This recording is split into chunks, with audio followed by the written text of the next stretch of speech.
But now these EU teams are going to do well in EU and like have the illusion that they're like the best teams. And then like they're going to show up to globals. Some of them NA teams are just going to rock them. Marius' mechanics and fighting ability is absurd. He makes some of the best players look Maybe Vino and Clicks can pull out a top 5. Good. I'm calling from the United States. My take is basically that I feel like teams on EU now have a better chance to qualify on EU since a lot of the teams have moved over to NA. I feel like it was kind of pointless for all of them to do it now. we can finish off by like ramming some more hot takes on for YouTube for Levin's clips at the end there as well. I mean, we talked about at the start of the show. I still think EU is gonna be tough to qual on. I mean, I still think it's gonna. I don't think it's just free. We know how many random ass Danish teams come out of nowhere. We just had Chap, who's never played a Grands, come second. Like you never know what's gonna happen with EU. So I still don't think it's gonna be as easy as people are describing it as. But everyone has just made NA a lot harder to qual on, like a decent chunk harder. This actually is the greatest like pump fake ever from NA indirectly, because what's happening now is that all these EU teams are going to do like, you know, I agree, I think it's going to be easier on EU this season to pull. But now these EU teams are going to do well in EU and like have the illusion that they're like the best teams. And then like they're going to show up to globals and like the NA, some of them NA teams are just going to rock them. Like it's just going to be, it's going to get messy. I think the big thing, right, is that like when you look at some of the players that are leaving, it's a lot of the Blood X clients, like we mentioned earlier, right? And a lot of them, naturally, because they're coached by Blood X, have like similar styles of play. Like they like to do certain things. And so when you remove a lot of those teams that play that way out of the lobby, it like just opens up space for like the teams who don't play that way to like find more success. It means Seti and Cammy, who are staying in the EU, are gonna be like loving life, right? You know? Way more successful. Do you know what I mean? Like in theory, this should be like the easy. If there was ever gonna be a season where Seti and Cammy finally win an FNCS online, it's gonna be this one, right? So it's like it benefits a lot of people in different ways, but it's gonna be such a weird season in EU, man. It is. Can I just? I'm gonna ask Ebu if I can just cast NA this season. I don't know if I want to do EU anymore, man. Yeah, I mean, I don't know. I'm still, it's gonna be interesting. Watching like EU watch parties are gonna be a bit interesting now, but a lot of them are leaving aren't the content creators, but it will make the Grands and the set lobbies a bit more boring. Can I finish this one with, because I know Kanata loves eager spicy takes. Can I go through the EU teams, Kanata, and you tell me what you think they're gonna place, just roughly? Can I just run through them rapid fire? Are we good for that? Because we'll take that hot take and we can come back to it. I just want to also add this. Like, did you guys think Marius was good? Oh, wow. Okay. I just want to add that in. Because I heard that he just got 45th place in grand finals when he was supposed to be more hyped than Peterbot. But there were triple cons. He got triple conned Underworld, to be fair. And I feel like we didn't really see 45th, though.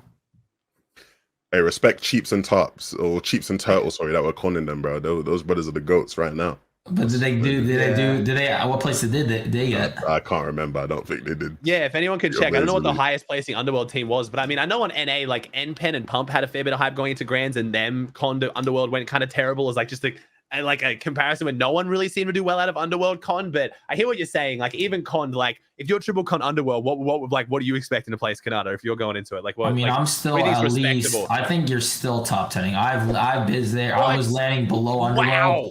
I know how Underworld works. I really do. I'm not even joking. Like I know how it works. And like if you're supposed to be like, it's not that if it was a bad team, of course no one's gonna think anything else. But people were hyping this dude to be the best fucking player in the game. You know what I'm saying?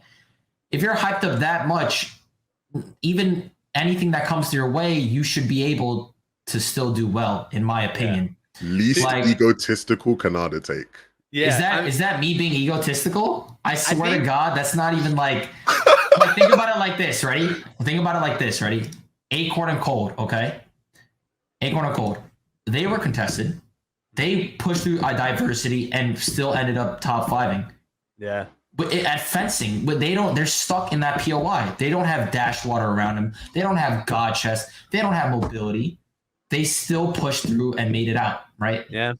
And just getting 45th with double, like 1.5 points day 2, that just sounds like he just gave up without even trying. I think so I think the main thing as well here, and obviously, and I'm the one I'm not saying I made Marius by any means, but I was making a bunch of videos, hype my man up. I've watched him play a lot, and dude's mechs are insane. But I think where the divide comes from, which most of us understand, is the divide between what a TikTok kid thinks makes a phenomenally good player and what actually works in a grands. Marius' mechanics and fighting ability is absurd. He makes some of the best players look dog shit. But that's in a 1v1 in a solo victory cup where the person's just running through the lobby. Put that in a grands, like we know, Kanata, you and I have talked about this before. I've done interviews with you for YouTube where you talk about aim, decision-making being two of the only things that actually matters in a grands. Whether you can hit a fantastic full piece, jump, right hand, one pump, just doesn't really matter. And I think that's where the divide came from. And because him and Sanghild had such an insane comeback on day 2 last grands, where that playstyle started to work and they got their momentum going and they were fighting people, everyone kind of thought they could do it again in a grands lobby, where coming into it, I wasn't putting them in my top 10 and I got flamed for it crazily. But I was like, look, Marius is insane. I'm not lying when I say the dude's one of the best fighters in the world. Just, I think people are overrating how much that actually matters in a grands lobby. And that's kind of what we saw. Yeah, not to not retweet what you're saying too much, Ozzy, even though I agree 100% spot on. Again, people just don't understand the difference. To add on to that, again, it's when you even factor, I think even if they were uncon, they wouldn't have done as good as people think, because the meta just didn't suit. The meta wasn't the same. We had the same conversation with Clix, right? Clix did incredible in Major 1 because the meta suited him for Surge so much, where he can just run around and fight and just headshot snipe or no problem. There's no risk in his play. Right. Sure. And that was also a benefit that Marius had. The meta suited him so that they could just have that kind of a comeback on day 2. Again, it's Marius is still one of those players who, again, he's gonna get there eventually. You give him the right experience. He needs more experience. He needs more experience. So I think the meta was a big one. I forgot about that. Last season was just not surge bases. It was fighting. It was sniping. The season before. Last season, the one he didn't do too well in, it was just pure surge bases. Kanata's talking about he knows Underworld. Kanata would have had the dash out to here, set up a surge base, refarm. And that's the skill that I don't think they have shown yet, Marius or Sanghild. So I think that's what kind of happened there. Can I do my rapid fire before we end? Yes, let's do it. So these are the EU teams we know as of right now. Levin, you can answer as well. Okay, so I'm gonna just go through them in no order, all right? Kylie and Pump. Where do we think their places? They're not top 20, top 15 maybe. Okay, all right. Quanti and Yapko. Top 15 maybe. Okay, Blaha and Mixon. Top 15, top 20. Okay, Taste and Yomzo. I'll put them in the top 10. Okay, Veno and Clix. I'll put them in the top 10 as well. Pink and Mero? Top 10 as well, if they do well. And then the big one, we already talked about it, them specifically, but Savage and Mongrel. They're not confirmed yet, but... Top 25, maybe. Lowest. Okay, all right. Okay. That's still decent, I guess. Yeah, that's still... Okay, so you don't have a single team with an EU player getting a confident top 5 yet. This is all... Obviously it changes. It can change. You never know if they're going to even stick, but this is my top 5 that I'm locking in right now. It's going to be Peter Balpoyo, top 5. Acorn Cole, top 5. I'll throw Mia Cooper, top 5. Ritual Reed, top 5. And who's another team? Dude, Bolts and Bryce X as my underrated top 5 team. Nice, hell yeah. That's my top 5 on NA. Okay. And people can say otherwise because they love these other duos, but these duos that have been playing together already have way more chem than any other duo. They're all going to be uncontested, hopefully. Okay. And I just know that unless literally Cammy and Seti come over to the region, motherfuckers are not top 5. Okay. Damn. I will say, sorry, Chad, I think I got that wrong. It's Kylie and Vert and then Pump and Yapko. Sorry. No, Pump and... It's weird, bro. I'm trying to figure this out right now. Is it Pump and... Yeah, it's weird. It's Kylie and Vert, and then who is Pump now playing? Pump and Paco. That's what it was. Sorry, but I'm guessing that doesn't change Kanai's opinion too much. It sounds like it's got to be the tier 1s. That's my bad though. Sorry, we've got another. Maybe so wait, Vino and Clix can pull out. Maybe Vino and Clix can pull out a top 5. Okay. I don't see a top 3 anywhere in their sight though. No offense to any of them, but that's just the way I see it. It'll be a tough task anyway, you know. It is hard, dude. It's not like you just come to NA and you're instantly a top 3 team. You get what I'm saying? The good players on A are good, dude. They are. Yeah. They're not just some rollover team that you just think. It's also the fact that every single EU player coming, none of them have qualified. All of them have the most to play for. So like we talked about earlier, they're not going to pick Kanata and Cooper to drop on, who have a good drop, because they're just going to get grief. So you've got to take the fact that there's basically 5 or 6 teams on NA right now that you just can't contest. because they're already in LAN, or at least 4 of them. So it's just like, it's going to be, I don't know. It's going to be interesting to see how they go. They're going to have to pick from the best drops that aren't already taken by a LAN qual team. Otherwise, you're just getting griefed.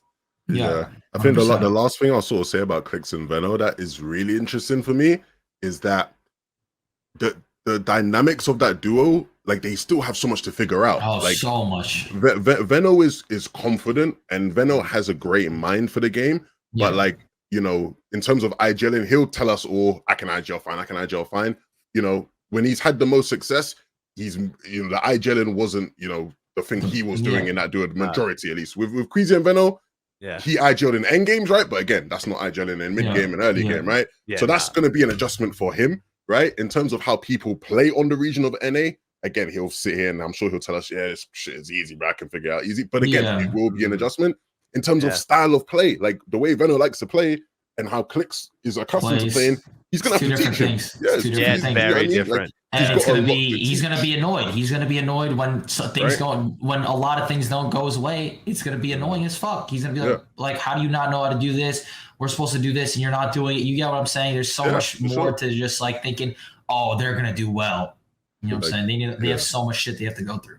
They definitely got a lot to figure out. So it won't be easy, but we'll see if they can do it. For all the people farming in chat, Queasy and Rise, I don't think Queasy, who's qualified for globals with Thomas HD, is going to drop him to come to NA and play with Rise. Like, what am I reading in the chat right now, bro? Like, are you guys trolling? Welcome to my life. Welcome to my life. Welcome to my life. Not real. But everyone that we talked about, I know I got a little bit wrong there at the end, but those are all teams that are at this point confirmed as real teams, Chad. Coming to NA and real. Savage Mongol still the question mark, but the rumors are definitely there to come in NA. But everyone else, it is there. Yeah, if you have the Kylie, because what was it, Kylie and Vert, and then Pump and Paco, those are the teams right now, and the ones that I mentioned. So we're not clickbaiting with that. But yes, Queasy and Rise is just not happening. I'm sorry, Chad. That makes no one who's already called the LAN is going to split with anyone who has called for LAN as well. Like they're not splitting. No point. They're not. If you got your LAN spot, you're not giving it up for fucking anyone. Nobody. Hey, if you enjoyed that video, you can watch the full podcast right here. Just click on it, watch the full episode. You've already watched this video. You might as well watch the full podcast right here. Go on, click it.